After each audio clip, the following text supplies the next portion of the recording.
Crescent Moon, welcome to Bedtime Sleepy Stories. Crescent Moon. You're listening to Bedtime Sleepy Stories, the channel where history drifts into dreams. Every week, we unravel strange tales from the past, curious customs, forgotten folklore, and cozy mysteries designed to help you relax, unwind, and drift peacefully into sleep. Tonight's story is Why Everyone Carried Garlic in Their Pockets for 200 Years. So wherever you're watching from, whether it's late at night in Delhi, a rainy afternoon in London, or a quiet sunrise in California, we're glad you're here. Let us know in the comments where you're listening from and what time it is. We love seeing our sleepy community from around the world.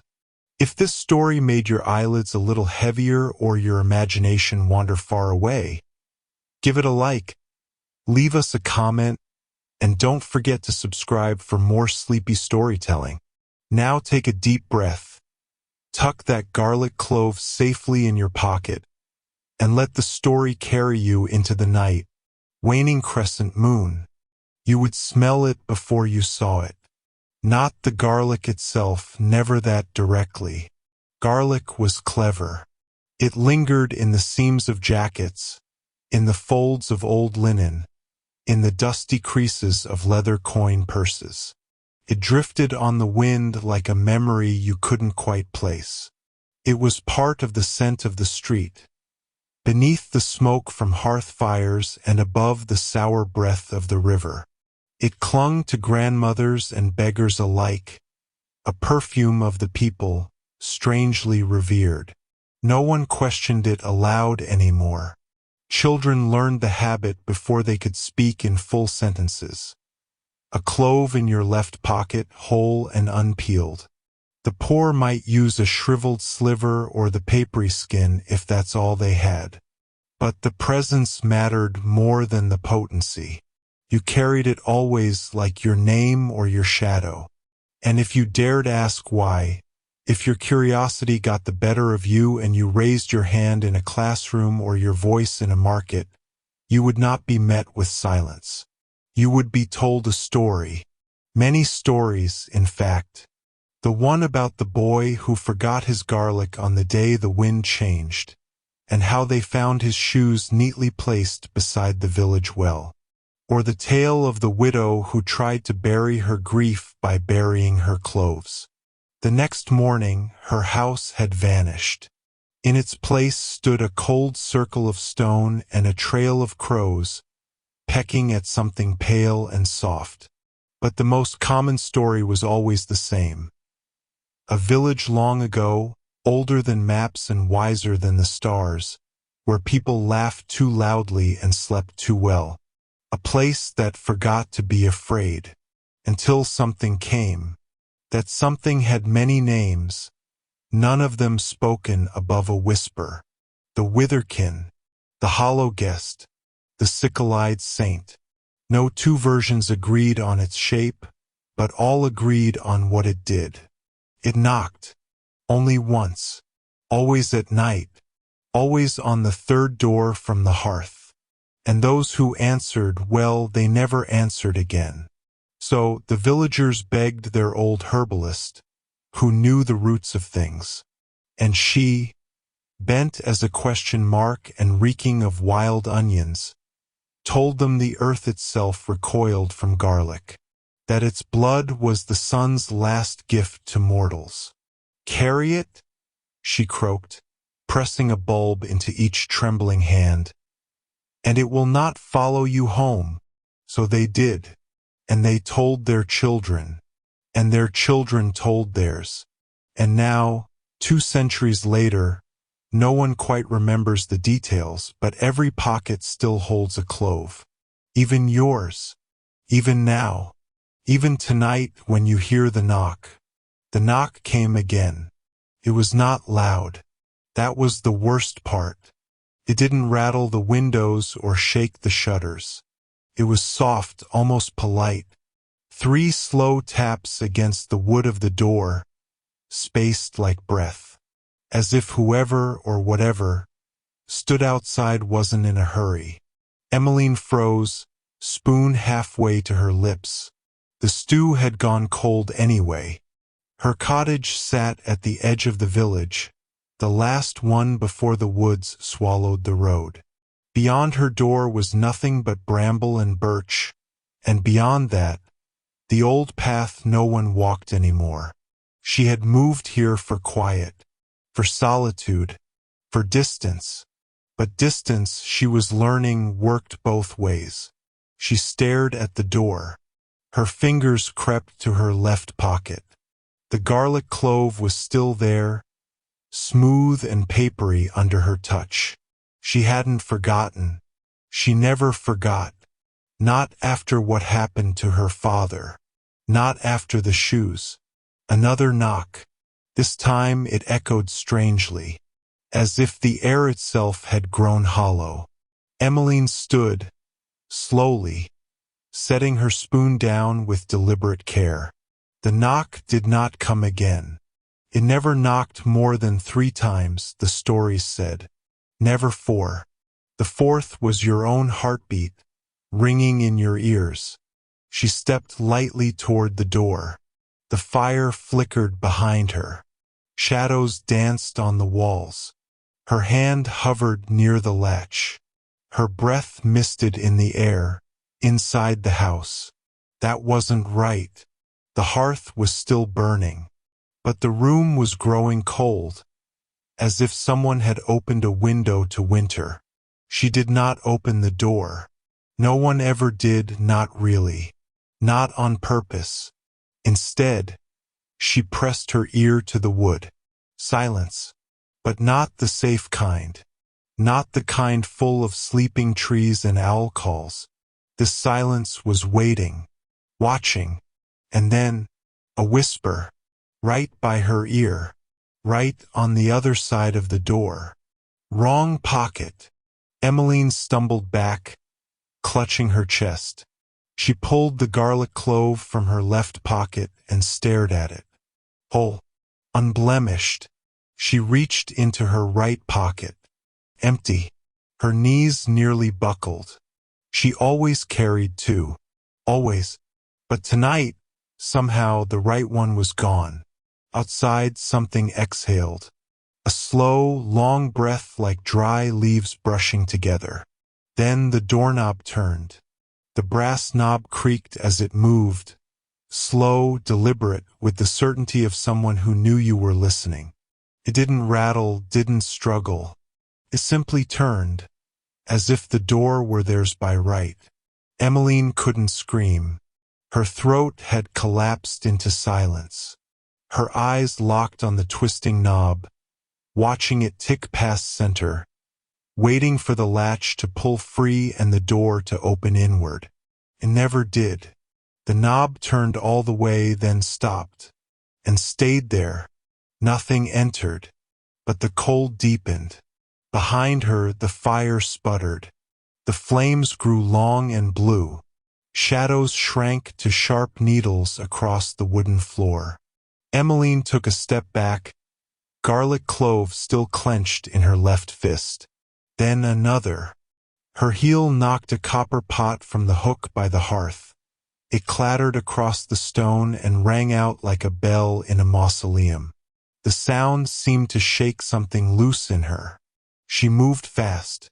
The old cupboard in the corner, her grandmother's cupboard, was barely taller than her waist, its legs crooked and worm-eaten. But it held the emergency pouch. Every house had one.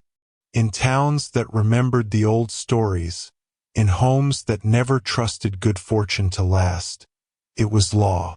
Sewn into oiled cloth, tied with red string, buried beneath salt and bay leaves. She ripped it open with trembling fingers. Inside, another clove, blackened with age, shriveled, but whole. A silver coin, a bit of red thread, a tiny shard of mirror wrapped in linen, and a note, written in her grandmother's crooked hand. If it turns the knob, burn the shoes. The meaning snapped into place with awful clarity. Emmeline dashed to the peg beside the door. Her boots, muddy, cracked leather, stitched 3 winters ago, hung neatly, laces tucked in like sleeping limbs. She grabbed them both. Outside, the knob released. It gently unwound back to its resting position with a click that sounded far too satisfied. Emmeline dropped the boots into the hearth. The fire hissed violently. Orange turned to green. The room shuddered. And then, at last, the silence returned to its proper shape. Thick, heavy, and empty. The air warmed. The flames danced. Somewhere far off, an owl called out. The door remained shut, and Emmeline fell to the floor, garlic clove still in hand, and wept. By morning, the boots were gone. Not burned, gone. No ash, no leather scraps, not even the metal eyelets. The hearth was clean, as if it had never held them at all. Only the faint smell of scorched thyme lingered in the chimney's breath. Emmeline sat by the fire, legs tucked to her chest, blanket wrapped tight, the garlic clove still resting in her palm. She had not slept. The village bell rang twice, echoing through the valley. Dawn was coming reluctantly, like a cat in the rain. Pale streaks of light crept across the wooden floor, revealing the long, fine cracks she hadn't noticed before. Running from the door to where she now sat, she stood slowly. Her legs ached. Her head pounded with that dull, woolly weight that follows sleepless nights and close calls. But she was alive, still here, and that meant it was time to speak. In a village like hers, you didn't just have an encounter and keep it to yourself. Silence was dangerous. Secrets invited repetition. If you told no one, you might as well have opened the door. So Emmeline packed her shawl, tugged on an old pair of mismatched clogs, and walked into the morning mist toward the heart of the village. She didn't have to knock. Old Dorek opened the door before she reached it, his roomy eyes scanning her face with quiet urgency. He smelled like damp tobacco and herbs boiled too long. His cottage, crooked as a question mark, was lined with bundles of dried lavender and garlic braids thicker than a child's arm. "I heard the bell," he said, stepping aside. "But I felt you first." Emmeline entered wordlessly, dropping her clove onto the old man's table. It rolled in a slow circle before coming to rest beside a chipped mug.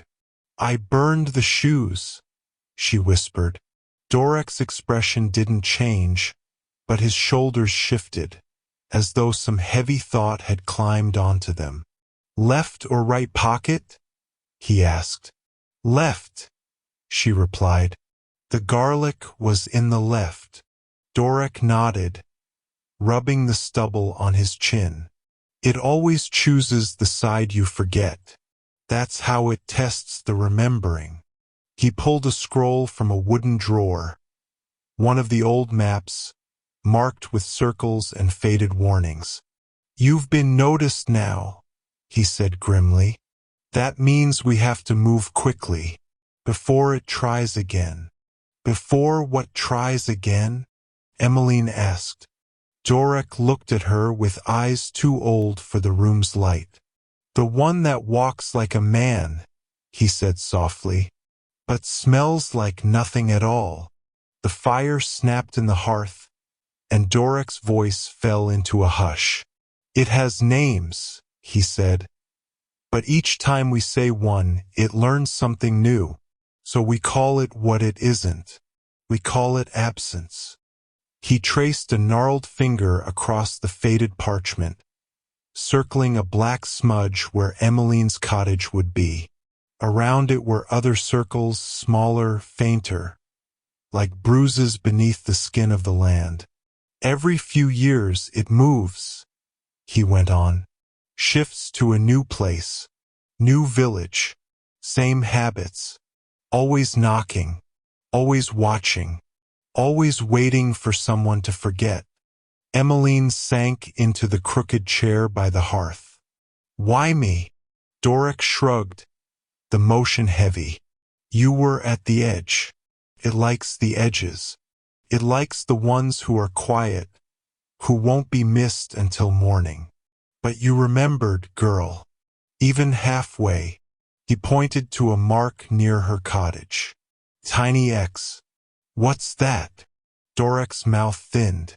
The last house it visited. 4 years ago.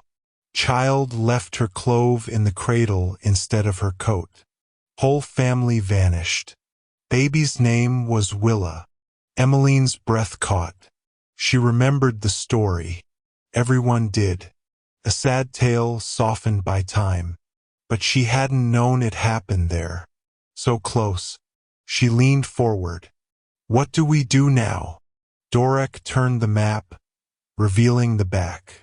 A series of names had been scrawled across it. Generations of villagers, passed from hand to hand. A line connected each one, and at the end, Emmeline Kale. Her name. You're next in the line, he said. It doesn't just pick anyone. Tests the ones it wants. The keepers. I'm not a keeper, she said quickly.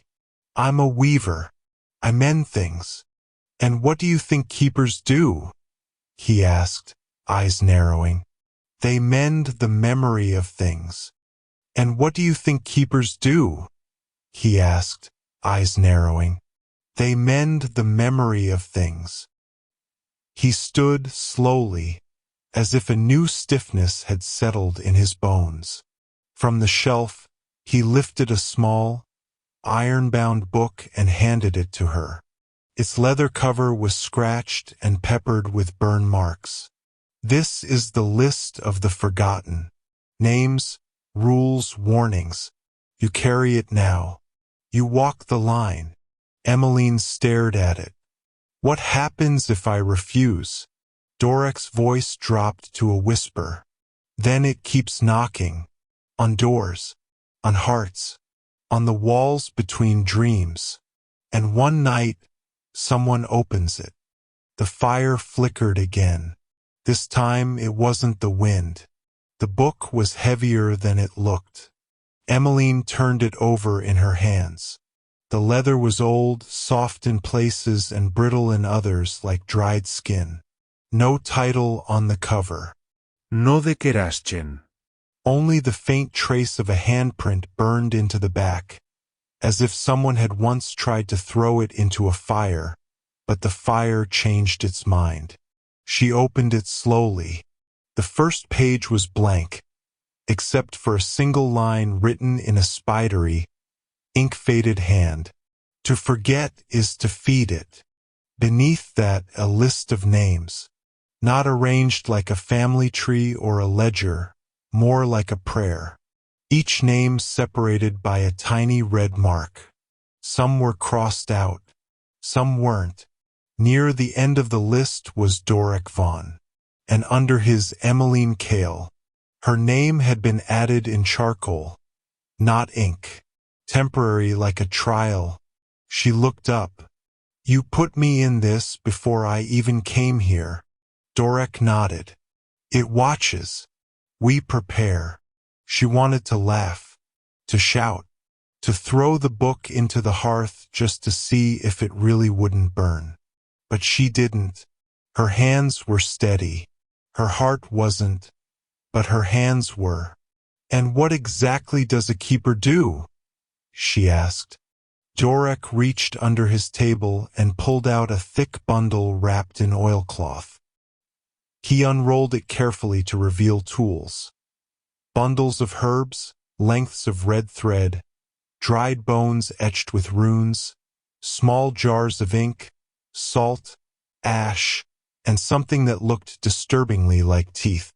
You keep the remembering alive, he said. You mark the signs. You listen for the knock. And when the forgetting creeps in, you interfere. Quietly, before the door opens. Emmeline touched the garlic clove still sitting on the table. It had begun to wrinkle, its edges curling inward like a retreat. "How do I know I won't forget?" she whispered. "You will," Doric said. "We all do now and then. That's why we carry spares. In our pockets, in our neighbors, in books." He tapped the cover.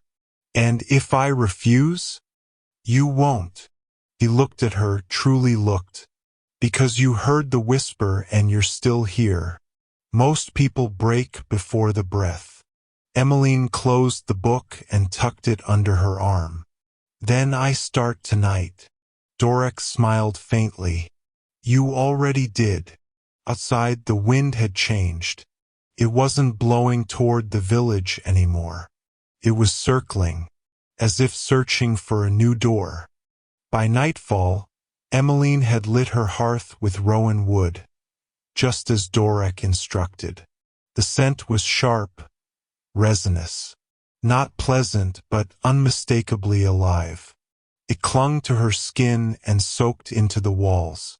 Every light in the cottage was lit. Beeswax candles, the iron lantern, even the old oil lamp she hadn't touched since the spring thaw. Shadow had nowhere to rest. She'd placed cloves of garlic on every windowsill, pressed thin slices behind the door hinges, and braided 3 full bulbs into her hair. Not for fashion, but for insurance. The book rested open beside her, weighed down with a river stone. It had no index, no organization, only fragments, recorded dreams, warnings scrawled between recipes, illustrations of figures with no eyes, maps with roads that no longer existed. On one page was a crude drawing of a creature shaped like a man but bent backward at the knees. Beneath it, the smiling one travels by echo. Another page held a riddle. When the garlic rots overnight, and dogs won't bark though senses fight, mark the door with thread and ash, lest the hallway end in glass. Emmeline hadn't made sense of half of it, but she wasn't meant to, not yet. The point wasn't understanding, it was remembering. That was the keeper's burden. Just before midnight, she heard the first sound. Not a knock, a scraping, like someone dragging their fingers across the outside wall, tracing invisible letters in the plaster. She held her breath. It moved slowly, around the cottage's edge, circling her home like a hungry thought. She grabbed the bundle of red thread and dipped it in the iron pot of ash she had stirred by hand. Then, with her heart hammering and her teeth clenched, she stepped to the door and began drawing the mark Doric had taught her. A spiral, a slash, a circle inside a triangle. She had barely lifted the brush when the scraping stopped. Dead silence followed. No wind, no creaking trees.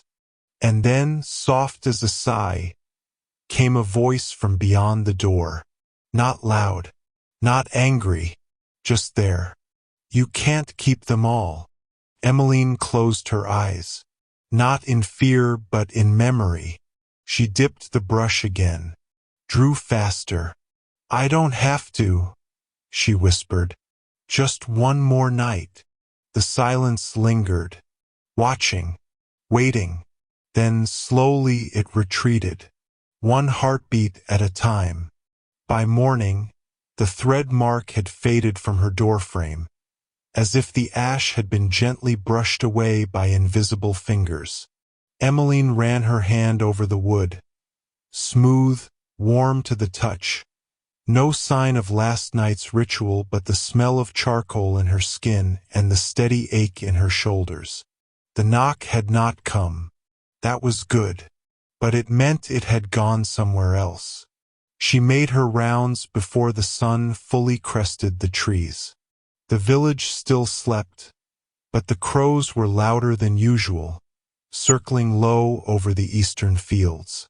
That was where the miller's family lived, Bram, his wife Ilse, and their 2 sons. Emmeline felt the book in her satchel like a stone pressing against her spine. She passed no one on the road. That was odd too. The miller's cottage looked fine from the outside. Shutters open, chimney trailing smoke, garlic braids still nailed above the threshold. But Emmeline had learned that normal was not the same as safe. She knocked once, twice, then stepped inside. Ilse was at the table, her face slack, eyes unfocused. She stared at the empty cradle in the corner. The baby was gone. There was no sign of struggle, no broken window, No footprints. the hearth still burned. The older son snored softly upstairs. Emmeline stepped forward slowly, kneeling beside Ilse. The woman didn't move. "I forgot the pocket," she whispered. "Just once. Just for a moment. I took off my apron." The clove was in the apron. Emmeline reached into her satchel and pulled out the list of the forgotten. She didn't need to read it. She knew there'd be a new name waiting, written not in ink but burned into the page. She turned to it anyway. There it was, Ren Halvard, age 1. A single clove drawn beside his name, cracked in half. Emmeline traced the entry with her finger. "I'm sorry," she said. She wasn't sure if it was to the mother, the child, or herself. Ilse blinked. "Will he come back?" "No," Emmeline said gently. "But he's not gone completely." She pressed a fresh clove into the woman's palm. "Keep this with you, and talk about him. Say his name. Often." As she stood to leave, she felt something strange beneath her boot. A faint echo, not quite sound, not quite pressure. Like the air shifting to fill a space that had briefly remembered how to grieve. The village met that evening, as they always did when something went missing. They didn't call it a mourning. They never said the word lost. They simply gathered by instinct, by tradition, by the weight of garlic in their pockets. They met in the clearing behind the chapel, where the stones were warm from the day and the trees knew better than to whisper. Dorek stood at the center, shoulders hunched beneath his furred cloak, a bowl of salt in one hand and a stick of rowan in the other. Emmeline stood just behind him, the book cradled against her chest like a newborn. The villagers didn't ask what had happened to Ren. They already knew. Instead, they recited names. One by one, they spoke them aloud. The names of the gone but remembered. Willa Marn, John of Hollow Reed, Elsbeth, Theron the Tall, Ren Halvard. Each name was followed by a pause. Not for silence, but to hold space. That was what the keeper's book called it. Holding space meant making sure the forgetting couldn't fully root. It meant the creature, the absence, would be unable to bury its hunger in the folds of memory. Emmeline watched the people's faces. Lines etched by time, lips cracked by winter air, eyes dulled by too many nights of fear. They carried their cloves like relics. Many had extras, tucked into sleeves, hats, boots, sewn into coat linings and buttonholes. Garlic was not superstition here. It was the town's last language. When the names were done, Dorek stepped back and nodded to her. She hadn't known there would be a ritual. But the book had a page marked with red wax, and she'd read it enough times to remember the passage by heart. She opened her mouth, and the words came like water through old pipes. We speak their names, so shadow knows it is not welcome. We hold their spaces, so the doors stay shut. We carry the clove, not for scent, That night, Emmeline didn't sleep. Not because she feared the knock, though that dread always hummed low beneath her ribs like a second heartbeat, but because the book had begun to change. It lay open on her table, its pages ruffling though the window was shut. No draft, no wind, but the paper turned as though summoned, and the ink on one page bled slowly, shaping itself into new lines. Fresh memory, fresh warning. At the top of the page, in script that looked pressed rather than written. The 8th marking. She hadn't heard of that. She knew the 1st through the 7th. Thread and ash, salted thresholds, garlic paring, mirror shard, rowan smoke, the name circle, and the quiet recitation. But 8? She read on. When the clove splits in the pocket of a keeper before dawn, the 8th marking begins. You will feel the cold from within, not from the door. You will dream of the white hallway. When you do, do not speak to the figure with the backward hands. Do not follow its voice. Do not open your own mouth. Emmeline looked down at her lap. Her garlic clove, her backup clove, her safest one, had split clean in two. A fine white line ran across it like a crack in bone. She sat very still. The firelight dimmed, flickering unnaturally. Her reflection in the window no longer blinked when she did. She forced herself up, dousing the flames and pulling every candle from her shelf. She drew the 6th marking, the name circle, in salt across her floor and stepped inside it, clutching the book to her chest. Then she lay down in its center, eyes wide, waiting for sleep to find her, or for it to come first. She drifted somewhere between both, and then she was no longer in her cottage. White everywhere, endless walls, glowing without light, and there, at the end of the hallway, stood the figure. Back to her. It raised one hand. The fingers bent the wrong way, as though jointed for a different species. It began to beckon. Slowly, rhythmically, she reached for it in her mind, held it like a talisman, and then, without moving her lips, she began to recite the 7th marking, the quiet recitation. My name is my own. My breath is my own. My sorrow is remembered, not relived. You are not welcome in my shadow. The hum faltered. The hallway dimmed. The figure tilted just slightly, like a puppet cut loose from its strings. Then the floor beneath her rippled, and she woke, gasping, sweat-soaked, curled in the middle of the salt circle in her cottage. The fire had gone out. The garlic cloves around her had turned black. But she was alive, and more than that, she'd passed the 8th marking. Dawn broke slow and gray. It wasn't the kind of sunrise that warmed the bones or brightened the kitchen. Crept in like a secret, hesitant, pale, unsure whether it was welcome. Emmeline sat wrapped in a quilt, her hands still streaked with ash and salt, a half-burned candle guttering on the table beside her. The cloves around her salt circle had withered into husks. Some had burst. One had bled a thick, amber sap that smelled faintly of rust and sage. She didn't touch them. Instead, she turned to the book.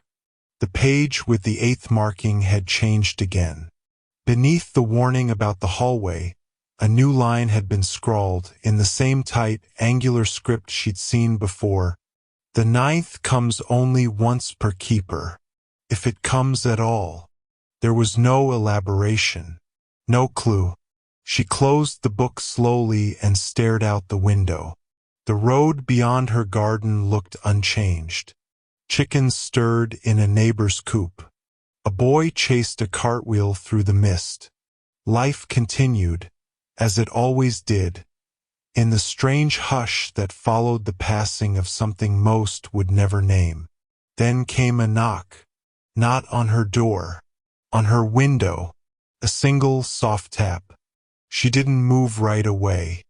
Her breath caught in her throat, her hand frozen mid-reach toward the rowan charm on her sill. Another tap. She rose slowly, every movement deliberate, as if she were underwater. She crossed the floor barefoot, her steps soundless on the boards. When she reached the window, she peeled back the curtain with one finger. It was a girl, no older than 10, freckled, wrapped in a shawl too big for her, carrying a sack that clinked softly. "Are you the garlic lady?" the girl asked through the glass. Emmeline blinked. "I suppose so. My mum says I forget things sometimes," the girl said. "Important things. And she says maybe I should learn the stories. Like you do." The bag clinked again. "I brought all our cloves," she added solemnly. "Even the ones that went soft. Can I come in?" Emmeline didn't hesitate. She opened the door. Not because it was safe, but because the best way to keep a memory alive was to pass it on. The girl's name was Mira. She lived near the riverbend, in the crooked cottage with the green door that never quite shut right. Her mother, a weaver like Emmeline, had once been Doric's apprentice before a bad winter made her forget more than thread patterns. Now Mira stood in Emmeline's kitchen, clutching a cloth sack of garlic cloves like they were gold coins. She placed them carefully on the table, and Emmeline watched the way her small fingers trembled. Not from fear, but from something more rare. Responsibility. Emmeline poured 2 cups of thyme tea and set them between them. Mira didn't speak for a moment. She studied the cloves, some firm, others wrinkled and soft. One had a green shoot already curling from its top. "Are these still good?" she asked. Emmeline picked up the sprouted one, rolling it gently in her palm. "Some are past protecting," she said. "But even they remember." She reached for the book, turned it to a blank page, and handed Mira a charcoal stick. "Write your name." Mira hesitated. "In the book." "You brought it garlic," Emmeline said. "That counts." The girl scrawled her name in large, uneven letters. The charcoal smudged. It didn't matter. The book accepted it. Emmeline could feel it. Not with her hands, but like a soft exhale in the room, as if the walls themselves had nodded. Then Emmeline showed her the first marking. The pocket fold. The simplest trick in the keeper's catalog. You sew the clove in right behind the seam. See? That way you can feel it even when you're not thinking. It reminds you, garlic is clever. It nudges. Mira nodded gravely. "And the ash?" she asked. "That's the 5th, Emmeline said. "We'll get there." By afternoon, they had marked 4 cloves, tied them with red thread, and placed them around Myra's shawl, hidden from view. Emmeline taught her the salt line, though the girl kept sneaking pinches to taste, and complained that memory was too salty. When the sun dipped low and the shadows grew long again, Emmeline walked Mira home. She handed the sack of cloves to the mother, who embraced it like a holy relic. "You've given her more than garlic," the woman said. "I didn't give her anything," Emmeline replied. She came knowing.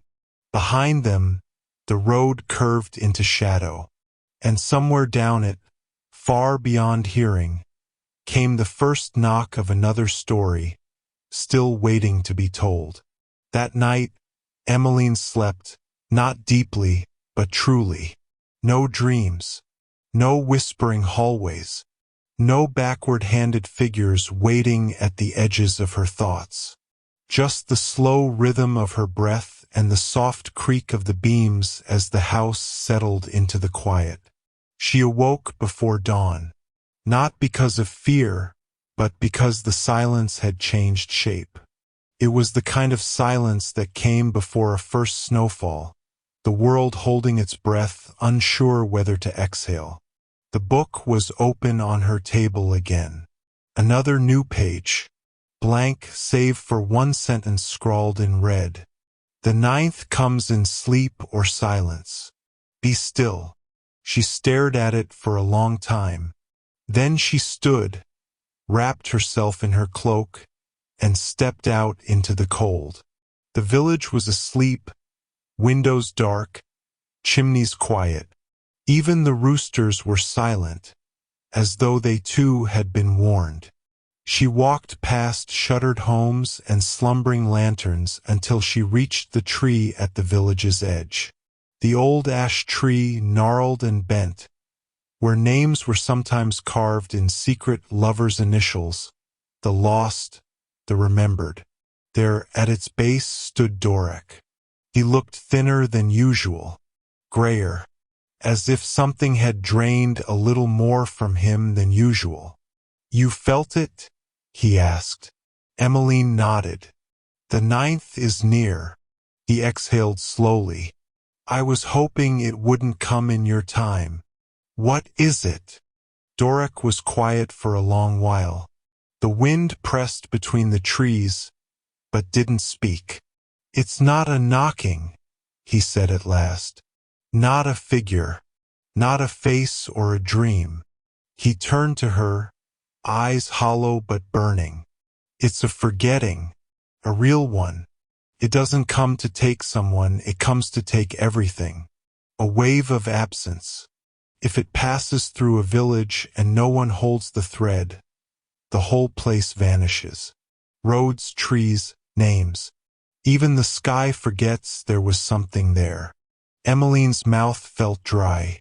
"How do you stop it?" Dorek placed something cold into her hand. A ring of twisted iron, dark with age. Inside it, woven like veins, clove fibers, red thread, a single curled eyelash. "You don't," he said. "You stand still. You carry the memory. And if you vanish, the story must still be told." Then he turned and walked into the trees. Emmeline stood alone at the village's edge, ring clenched in her palm, and knew the ninth had already begun. By morning, the village bell refused to ring. No matter how the blacksmith pulled the rope, no chime echoed through the valley. Birds circled above the steeple and then flew on, disoriented. Even sound had begun to question its own memory. Emmeline returned to her cottage and found the book shut tight, its leather cover warm, as though it had been recently held by hands that no longer existed. She lit 3 candles. One for herself, one for Mira, one for the forgotten. Then she sat in the salt circle and placed the iron ring at its center. Around it, she laid 5 fresh garlic cloves, unpeeled, the skin still holding the memory of soil. The book had said, "Be still," and so she was. She breathed, deeply, purposefully, as though each inhale was a stitch in something larger than lungs, a net made of breath to catch the fraying edges of the world. She whispered names, the names of neighbors, of Mira, of Dorek, of her own mother, long gone but remembered each time she braided bread on the first day of snow. She spoke the name of her village, her cottage, the bent ash tree at the edge of the road. She described the shape of the sky above the chimney stacks, the way the frost painted arrows on window glass in the coldest months. Outside, the wind ceased, and then the absence came. Not a shadow, not a roar, not even a feeling, just less. Less of everything. The colors drained, first from the outer wall, then the garden, then the wooden spoons on the shelf. The clock unwound without moving. The flame on the candle flickered and held still, trapped in the moment before dying. But Emmeline did not move. She held her breath steady and whispered the words Dorek had once taught her. Words not found in the book, but passed through generations by breath alone. Ash remembers fire. Stone remembers shape. Garlic remembers us. The ring in the salt circle twitched. A low hum passed through the iron.